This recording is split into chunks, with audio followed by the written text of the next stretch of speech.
So Guild Wars 2 is a fantastic game and has a lot of great features and content for all sorts of players. Without a doubt, one of the best games that I have ever played, but not everyone has that same experience. Trying out Guild Wars 2 as a new player can be taxing. The game is a sandbox. You can do literally anything you want, but they really don't offer any clear directions of where to go aside from your story. You could do PvP, you could collect legendaries, push endgame PvE, or become a world versus world god, or do none of that. It is quite an interesting problem. After speaking to a number of sources, I believe I've compiled the main reasons that new players leave Guild Wars 2 and don't give it a second thought. Probably the first problem new players have dealing with Guild Wars 2 is, of course, getting over the stigma that it is a dead MMO, and I put that into air quotes because Guild Wars 2 has a thriving community and plenty of loyal and casual players. But it has, for a while now, only ever been judged by the amount of active players that are in the game, rough estimates, and that number deters new players from committing. And to be fair, their hesitation is in their own best interest. I mean, how many people truly want to put tons and tons of hours into an MMO, a massively multiplayer online game, and there only be a few hundred players playing?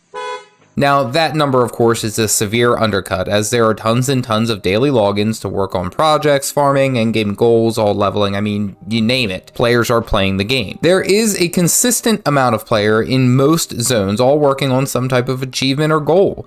A dead game mentality has always caused hesitation to get into video games, and that of course is because human beings are social creatures. We want to be around other people, players, even if we're not necessarily interacting with them. I can faithfully say that Guild Wars 2 is very much an active game and has people there. Honestly, not as much as, say, maybe Final Fantasy or perhaps even World of Warcraft, but I heard that's seen some tough times as well.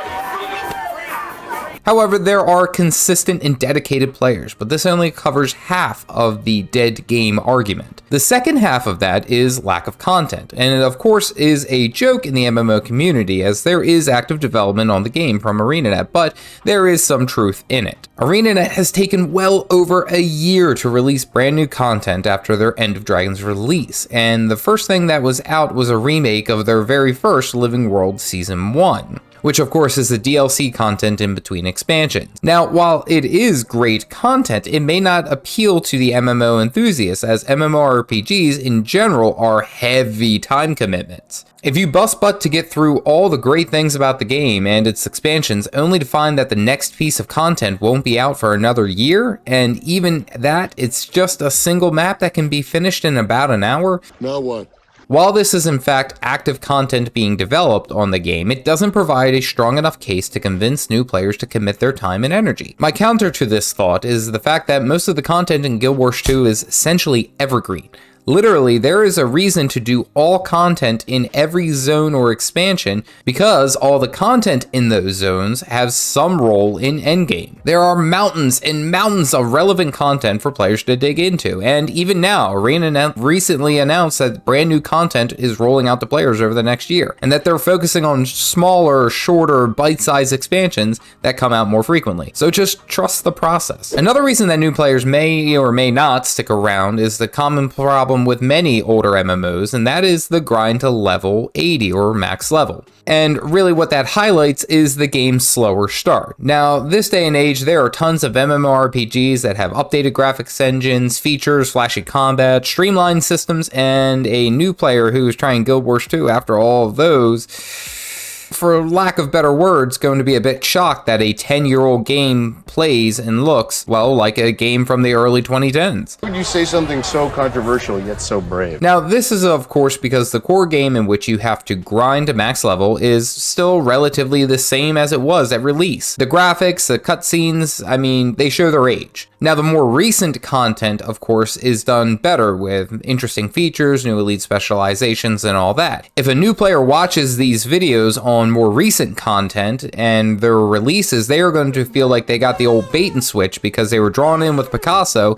and then given a hand-painted drawing from me in first grade. What the hell is even that? With all that in mind, it is a common problem amongst MMOs. I bring to light Final Fantasy XIV because of its slow start, and to be able to get to the best parts of endgame, it takes quite a bit of time to get there, and spending that time in a slow, moving, outdated core game is, well, not that exciting to many players. And to even take that further, a part of that development that ArenaNet is working on, the core game is getting a facelift. This being one of the goals that Guild Wars 2 is now actively working on to improve, so hang around, it's getting improved. What MMORPG do you think is most closely related to Guild Wars 2? Tell me in the comments section down below. So something that quite a few new players have brought to my attention, as from other places, is that the game isn't truly free to play. While yes, the core game to max level is free, to get the more recent content and expansions, you are looking to fork over anywhere between $30 to $100 US. That is a hike to buy a game that was potentially guised as a free to play. What makes this a bit worse and more against the new player is that the trial version is throttled by limiting such features as map chat, interactions with other players,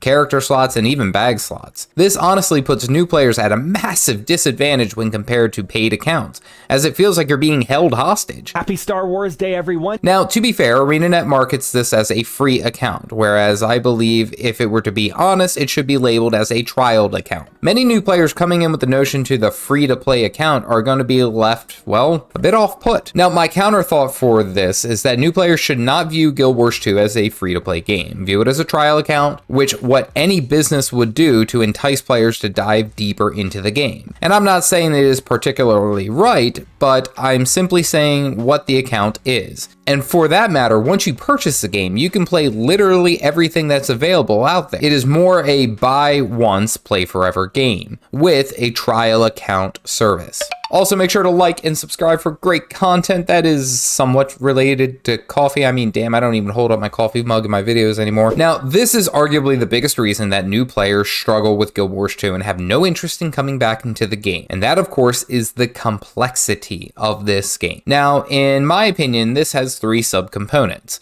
The first issue is lack of directions for new players. In more up-to-date MMORPGs, players are given literally an arrow to lead them to their objective. Guild Wars 2 has an opening mission and then basically says good luck. Most players diving into a game expect there to be more of a tutorial. And of course, to give ArenaNet credit, they do offer some level tips that briefly pop up about its features, but that's about it. One text box and then figure it out on your own. It's severely off-putting for this style of presentation. Although this does give content creators some work, wink, the lack of overall guidance of where to go and what to do is something that other popular MMOs have made mainstay in their new player experience, but Guild Wars 2 has missed that boat. My rebuttal to this is that this is by design, to allow players freedom and character growth to be on that player, not necessarily the game. Speaking of those features, they are overwhelming. Like the amount of pop-ups, the boons, the conditions, and even the crowd control abilities are just thrown at players as they are happening. However, when you go to look at them, you have to navigate a slightly confusing and not intuitive character panel. But once you were here, you see nothing that really explains what those boons and conditions do. You can argue the tooltip. I counter with the thought that new players may not know what power damage is and what a concentration buff is. Or maybe they don't even really care. Speaking of the UI, it is at times annoying to figure out, and even after playing as long as I have, I still have difficulty getting where I need to go. It requires time and effort to look through everything and figure it out, which, of course, again, can be off-putting to new players. Lastly, I would like to bring up the currencies, the loot boxes, the loot bags. Seriously, there are so many currencies, and a lot of them are tied to only a unique map that it really gets obnoxious. And many new players will collect items and have no idea what is valuable and what is trash, let alone not knowing what they should store or salvage. It can be incredibly taxing for a new player to getting involved into the game, only to be bombarded by the amount of loot and drops that happen. Perhaps it's a ploy, because if they are bombarded with loot, wouldn't the convenience of more bag slots be an excellent solution? Oh wait, that costs real money. That's probably why I'll never be invited to be a ArenaNet partner. While this is a broad reason, there is an explanation. Guild Wars 2 is an older MMO, and with a lot of the mainstay features that were in place at release. This means the game itself has complexity that players had a while to work through. What that creates, however, is a problem for newer players who have certain expectations of the game and those expectations are not met. A new player is going to have 10 years worth of content to catch up on to be able to understand what is going on, and that could definitely cause some problems. Having said all that, Guild Wars 2 is still a fantastic game, and in my opinion, one of the very best when it comes to the casual MMOs. We have no gear treadmills. Most of the game is doable with only a moderate amount of effort and time commitment. When you unlock features for your account, they are available to everyone on that account, making your achievements that much more worthwhile. And on top of that, the community is a great help, except sometimes in PvP. You can pick this game up, play it when you want, and when you are burnt out, you can leave it and don't need to come back to it unless you want to. Which, as we get older and have more responsibilities, that becomes infinitesimally more valuable. This game is one of my overall favorite titles, and one that I will stress to the great Giga Chads and Giga Chad enjoyers of the MMO market. Stick with it. I promise you, you will be surprised at how much you enjoy this game. If you want to see why Guild Wars 2 is the best casual MMO out there, click this video here. Stay caffeinated, folks.